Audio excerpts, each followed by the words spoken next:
I've not seen this, so we're watching this together as friends on the internet. This is my absolute favorite thing from the entire election. So in California, when you go to vote, you get like a big, thick sheet of paper, apparently, that has all the propositions. And to be fair to the candidates, they actually or when it comes to like a proposal on the ballot, they actually have a question.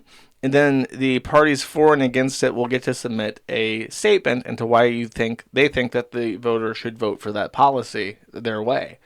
So in this one, California had a proposition to end indentured servitude in prisons. If you don't know, the constitutional amendment that ended slavery actually has an explicit carve out that permits slavery as a form of punishment after you have been convicted of a crime. So in some states, we actually do have mandatory mandatory work for prisoners.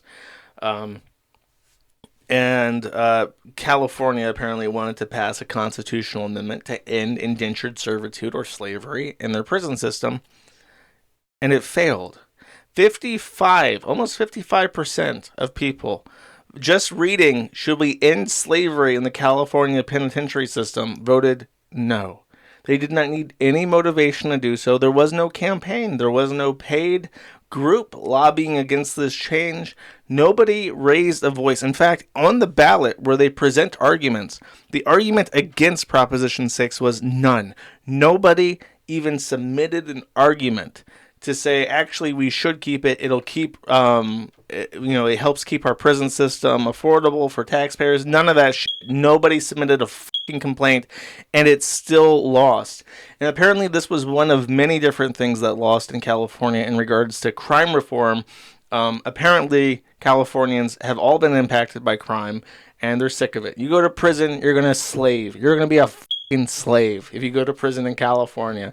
I think another thing that lost was ending the rule that allows you to steal like under $900 worth of without getting a charge for it. They ended that. I think some hoity-toity Democrat in some city lost his mayoral seat, so they got fucking slaughtered in California. It's as bad as it's ever been in California, and I imagine a lot of that is why the Latinos came out and voted for Trump, because it's like, these cities in California that are suffering under progressive policies are majority Latino. So, and they hate it. Nobody likes having their shit stolen. Nobody likes having, the police not respond to your call because you only lost $900 worth of stuff, when $900 for a lot of people is like a 2 weeks worth of work. So it appears they're sick of it. That's stupid.